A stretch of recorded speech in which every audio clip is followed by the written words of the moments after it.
Mesoamérica, ciudades del periodo clásico maya, zona oeste. Siguiendo lo marcado en la cápsula anterior, en este resumen se van a exponer algunas de las ciudades clásicas que corresponden a la zona oeste de la península de Yucatán. Por la zona oeste recorre el río Usumacinta, parte de la frontera entre México y Guatemala. Las ciudades que se construyeron a las orillas de este río conservaron características similares arquitectónicas. Palenque, Yaxchilán y Bonampak son paradigma del estilo río Usumacinta del periodo clásico maya. En la Sierra de Chiapas se encuentra Palenque, donde el Templo del Sol es ejemplo del llamado estilo Usumacinta, que se caracteriza por bases piramidales rectangulares que presentan en la parte superior templos alargados. Los espacios internos del templo se abren al exterior con 3 puertas. Tiene muros lisos y bóvedas que en el exterior tienen forma de cono truncado y que se encuentran labradas.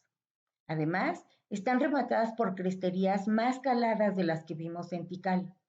Las cresterías pueden estar colocadas en un muro posterior o en el techo, pero es muy importante el refuerzo interior que se requiere para soportar este elemento. Palenque se construyó en el periodo clásico tardío, entre el 600 y el 900. La construcción de la ciudad aprovechó el relieve accidentado de las colinas para construir plataformas a desniveles. La arquitectura principal de la ciudad se componía de palacios, templos, juegos de pelota y estructuras alineadas para la observación astronómica. Ya hemos visto el Templo del Sol y veremos ahora el Templo de las Inscripciones y el edificio llamado el Palacio. El Templo de las Inscripciones es el más alto del complejo y efectivamente tiene inscripciones en los pilares, en los dinteles, en las escaleras y en las estelas, que narran la historia de Palenque desde el siglo IV hasta el siglo VIII. El edificio es un basamento piramidal escalonado donde cada nivel representa los 9 niveles del inframundo. El templo tiene 5 puertas, 3 en una cámara central y otras 2 para cámaras de menor tamaño ubicadas a los lados. En la parte superior presenta una crestería a lo largo del techo. En el suelo de la cámara central del templo se encontraron orificios que dieron el indicio de la existencia de una tapa.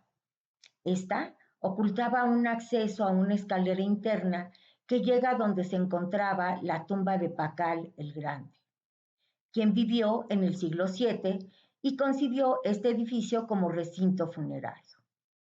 La lápida del sarcófago es una piedra labrada en alto relieve que pesa 7 toneladas y es un maravilloso trabajo iconográfico que relata la historia del rey Pacal. La Gran Plaza está limitada en otro de sus lados por el edificio denominado el Palacio, que se desplanta en un basamento escalonado de grandes dimensiones. A la parte superior se accede por una amplia escalinata en donde encontramos espacios cerrados en corredores abovedados que alternan con espacios exteriores. Una de las particularidades de este edificio es que presenta una torre de 15 metros de altura, que se supone es relacionada con el calendario de la cuenta larga. Los mayas se regían por varios calendarios entrelazados y desarrollaron un sistema de numeración posicional en donde existía el concepto del cero para nombrar, escribir y contar los números cuya base era el número 20. Yaxchilán es otro de los lugares paradigmas del estilo Usumacinta y se encuentra en un exuberante territorio dentro de un rizo del cauce del río. Yaxchilán fue rival de Palenque y aliada de Tikal por un tiempo. Y esta ciudad se desarrolló en plataformas conformadas por el relieve del terreno a las orillas del río. Es un gran complejo urbano con espacios entre los que se destacan una acrópolis central y otras dos acrópolis ubicadas al sur y al oeste. Sus edificios son un claro ejemplo de las ciudades mayas del Clásico tardío, en donde podemos ver claramente el estilo Usumacinta, es decir, un basamento piramidal alargado con un adoratorio superior que tiene un espacio interno que se abre al exterior con 3 vanos y presenta en el techo una gran crestería. La zona de Bonampak no tiene grandes edificaciones, pero en ella existen espacios cerrados con pintura mural que relata la historia de las dinastías gobernantes en el siglo VIII. Ya hemos explicado que la pintura mural se hacía al fresco, es decir, se pintaba sobre el estuco antes de que éste secara para sellar el pigmento en el acabado. Estilo Chenes es el nombre de otro lenguaje arquitectónico del Clásico tardío.